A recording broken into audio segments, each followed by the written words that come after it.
WoW Classic has its fair share of items that have always been high in price. Farming for items like these can be risky, but well worth it in the end due to some of them being well over 1,000 gold on the auction house. In this video, we are going to be talking about some of these items and where to farm them. First up, we have the legendary Crusader enchant. This enchant applies to melee weapons and gives attacks a chance to heal the user and grant 100 strength for 15 seconds. It's a top tier enchant for melee DPS looking to pump out big numbers in raids, but what makes it risky is where it drops. The formula only comes from Scarlet Spellbinders found just below Hearthglen in the Western Plaguelands. These mobs are level 54 to 56 and heavily farmed by the opposite faction and your own. It's a hotspot for PvP and fights over these mobs are constant. The drop rate just 0.4%, and since there are only a handful of these mobs in the area with long respawn timers, you're looking at a serious grind. But if you're lucky enough to get it to drop, you're looking at a payout of over 1,000 gold or more. It's competitive, it's cutthroat, and it's exactly the kind of high risk, high reward grind that defines classic WoW. Coming in at number 2, we have Edgemaster's Handguards. These gloves are absolute bis for warriors, especially for non-human and non-orc races who don't benefit from weapon skill racials. With +7 to sword, axe, and dagger skill, they offer a massive DPS boost. These gloves are also one of the most expensive BOEs in the game, regularly going for 1,000 to 2,000 gold depending on your server's economy. But here's the risk. Edgemasters is a world drop, most notably found on trash mobs in Blackrock Spire. Not bosses, just random enemies. That means you could run the dungeon dozens of times and walk away empty-handed, or get lucky on your very first pull. And just to make things even more unpredictable, there's also a tiny chance for them to drop from Glasshide Petrifiers in Tenaris at about 0.03% and an even rarer 0.01% chance from Gnarled Thistle Shrubs in the same zone. These are technically part of the loot pool, but the odds are so low, it's practically like scratching a lottery ticket in the desert. The drop rate across the board is brutally low, and there's no real way to target farm them efficiently, but that's what makes Edgemasters so rewarding. If they do drop, you're looking at a massive gold payday. The level of risk paired with their insane value is exactly why Edgemaster's Handguards take the number 2 spot on this list of high risk, high reward item farms. Coming in at number 3, we have Blacksmithing Plan's Steel Weapon Chain. This little item might not look like much, but it gives players the ability to craft a weapon chain that prevents disarms, making it a must-have for PvP melee classes.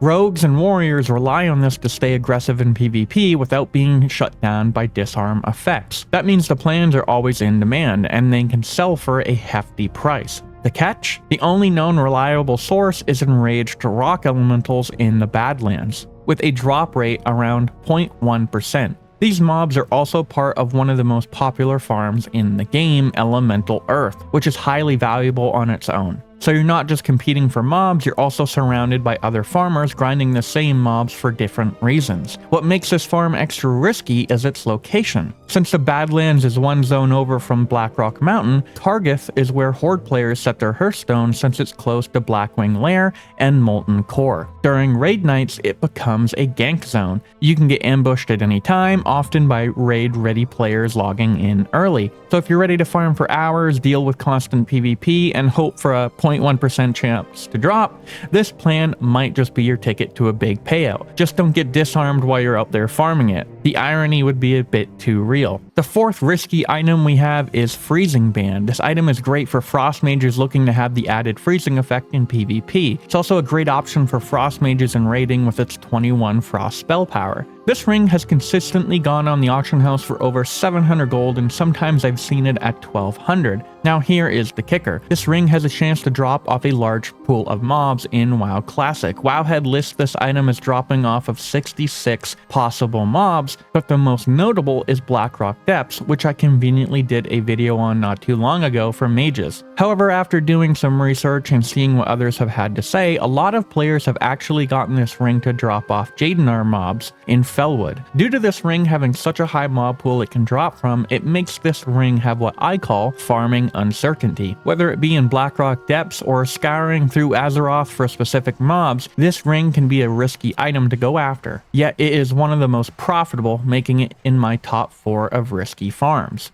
Rounding out the list at number 5, we have Skullflame Shield, a classic and highly sought after item. This shield has 2 unique procs. It has a chance to either deal fire damage to attackers or steal life and heal the wearer when struck. The value on this one can range from a couple hundred gold to well over 1,000 depending on the server's economy, and for good reason. It's not just cool looking, it's effective. But like many other items on this list, it is a world drop BOE with a very low drop rate. One lesser known source of this shield is the Frost Saber Pride Watchers in Winterspring with a 0.2% chance to drop. These mobs are scattered around the icy plains, and while they're not commonly farmed, they do have a confirmed chance to drop for Skullflame Shield. That makes them a hidden gem for players looking to mix things up from the typical dungeon grind. Of course, farming this item is still a gamble, whether you're running dungeons with a lot of elite trash mobs or combing Winterspring for these sabers. The odds are slim and you're fully at the mercy of RNG, but if you happen to get lucky, the Skullflame Shield is one of the most valuable and recognizable BOEs in the game. Well worth the risk. Before we wrap things up, I want to throw in a bonus item for those who like to gamble on ultra rare drops, and that's Alcor's Sunraiser. This fast dagger is a favorite among rogues. It's also one of the most stylish and valuable daggers out there, often selling for over 1,000 gold. Now here's the catch. The main open world mob known to drop it is the Scarlet High Clerist, a rare elite spawn located just south of Hirkland in the Western Plaguelands, just like the Scarlet Spellbinders. These mobs don't spawn often, and when they do, the drop rate for Alcor's is estimated to be around 0.06%, making it one of the riskiest item farms you can pursue. So while it's not part of the main list, Alcor's Sunraiser is one of the most high-risk, high-reward wild cards. If you're in the area farming for other valuable drops like the Crusader enchant and happen to spot a High Clerist, it might just be worth the risk. Let me know in the comments, have you tried any of these farms, gotten lucky, or just had really bad RNG? Don't forget to like and subscribe for more classic WoW content, and thanks so much for watching. Good luck and happy farming.